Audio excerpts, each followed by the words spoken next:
You were talking about wanting people to say Bing or Bob, or people recognize the voice because you're one of the more popular voices in voiceovers for commercials now. How many do you do? Well, I have a few, Mike, that I do. I'm very happy to do Jeep and Citibank and Citicorp and General Tire and Pennzoil and a few things like that. It's something that it goes back to my radio days. It's something that I did for many years in radio, and then got away from it for a while. And a few years ago, someone came to me and said, "Look, we're looking for somebody to just do that. Would you do that?" I said, "Sure. I used to do that all the time. I'd like to do it." So I continue to do that now. All right, let's go to the phones and talk to some of your fans. We say hello to Ron from West Carrollton. Hi. Yes, Mr. Crenna, I'd like to compliment you on your great acting. I really have enjoyed your work over a period of years. I would like to ask you two questions. Your impressions of Walter Brennan? Well, Walter Brennan, of course, is someone that I really look back with tremendous fondness in those years that we spent together on the Real McCoys. He was a real mentor for me. I learned a great deal from Walter. I think he was one of the premier actors of our day. I mean, he was a man that was much underrated in the sense that he played rural characters and he played down-and-out kind of people. And as a result, although he won 3 Academy Awards, I don't think he really ever got his due in the community as the kind of actor that I perceived him to be. He was a full method actor, in my opinion. Yeah, 3 Academy Awards for Best Supporting Actor. That's correct. Has there been any storyline developed on the next Rambo movie? No, not so far as I know, because the minute we develop a storyline, Chuck Norris shoots it. So I'm not sure. I think they've got it. I think they've got it in a safe, hidden someplace, so that nobody can get their hands on it. I understand that I'm told you do a great Stallone impersonation. It'd take us off the air, though. Would it really? Yeah, that bad? I dare do Stallone. Bob from Kettering, hi. Yes, Mr. Crenna, I'd like to take you way back. I think that the R. Miss Brooks series was, for pure enjoyment, has been topped by very few, if any, TV series. To me, it was funny. Well, thank you. In fact, share with us what you shared with us on the radio portion of the show about a little anger you had with people. Well, it sounds like I'm coming here this morning to just get off, Mike. Yes, I mean, what is this? I don't want to start the day off like this, but no, I'm glad you've had that feeling about the Brooks show, because I do look back on that again with tremendous fondness.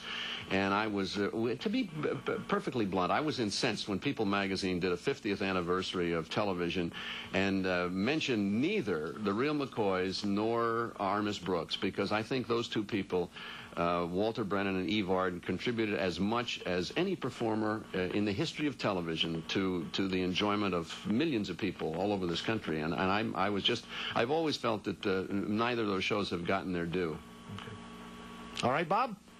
One quick thing. What was the actor's name that played Mr. Boynton? I cannot recall that. Robert Rockwell. And you see him right now doing a commercial for one of the breakfast cereals. Right.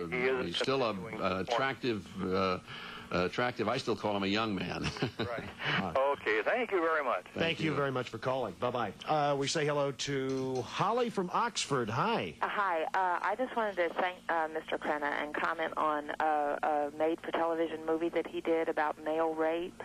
I thought it was just a very good movie and something that isn't very well publicized, and I think it brought the issue of rape home to a lot of men, whereas they would not have considered it before. Well, thank you. I was very privileged to have played that role, and I was very fortunate that year to have won an Emmy for that. I was very pleased. It was wonderful material, and directed by a woman, incidentally. Oh, really? It was very helpful to me, of course, a man playing a rape victim, and I agree with you. I think it did bring the emotional impact of rape and the repercussions of rape home very strongly to a lot of men who might not otherwise have really identified with it. It's not something that's very well publicized, and congratulations on your well-deserved Emmy. Thank you. Bye-bye. Thank you very much for calling.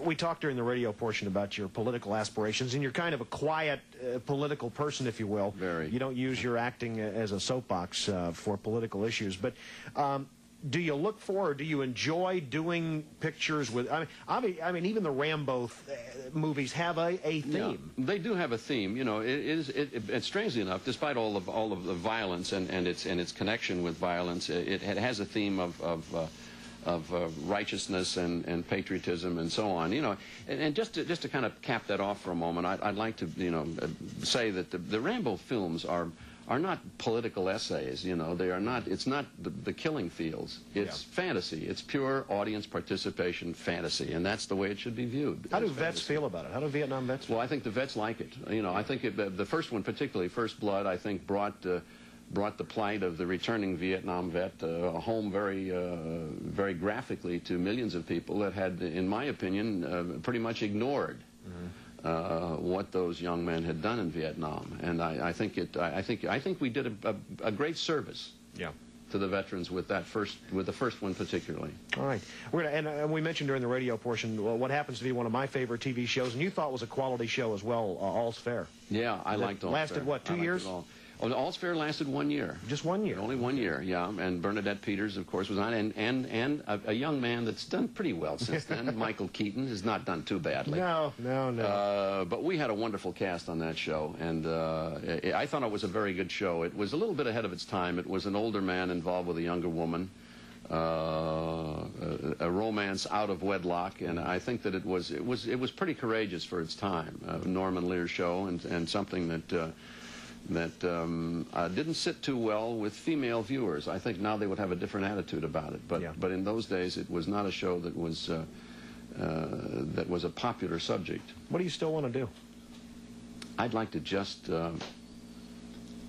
get about 3 birdies and sink 4 or 5 good putts. You can do that this Saturday weekend. and Sunday. Okay, Yeah, Bogey Busters. Bogey Busters. Matter of fact, we'll be talking to Cy Lauder, the founder of Bogey Busters, tomorrow on this program, along with football legend Otto Graham. This is the Mike Scinto Show, coming to you live from the studios of 1290 WHIO Radio and the facilities of Television 7.